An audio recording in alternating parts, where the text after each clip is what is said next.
I was at Costco and saw these gorgeous, lush strawberry plants in a tiered planter for $19.99, and I couldn't resist grabbing one. But whenever you bring home new strawberry plants, there is something you should do to help you have a good strawberry season, and that is removing the first flowers and fruit, which seems counterintuitive, but it's very important. And trust me, I know you probably don't want to do this.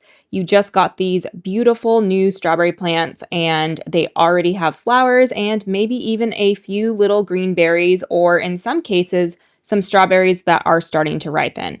And I understand how tempting it is to just let them grow and how painful the thought of removing those first flowers and berries can be. But here's the thing.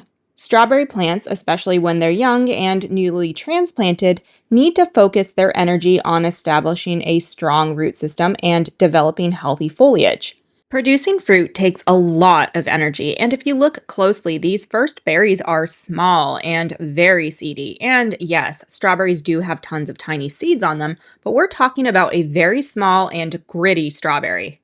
You do not want your plants to be wasting energy on these inferior strawberries, and it's likely that strawberries from these other early flowers on the plants will come out the same way. By removing the first flowers and fruits, you are redirecting that energy back into the plant's vegetative growth.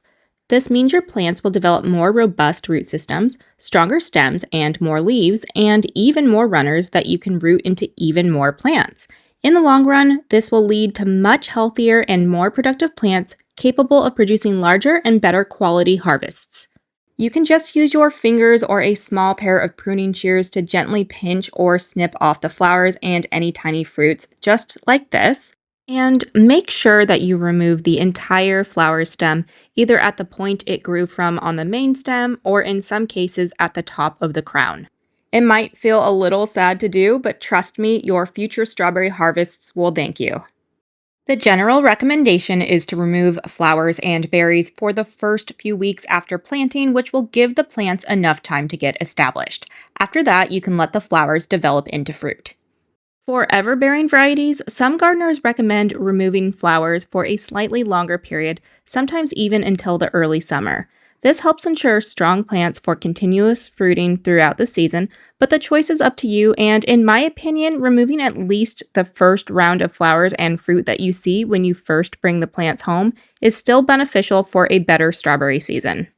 And on the tag for this planter of strawberries that I got, I actually don't even see a variety name or whether it's everbearing or Junebearing, but I would assume it's probably everbearing.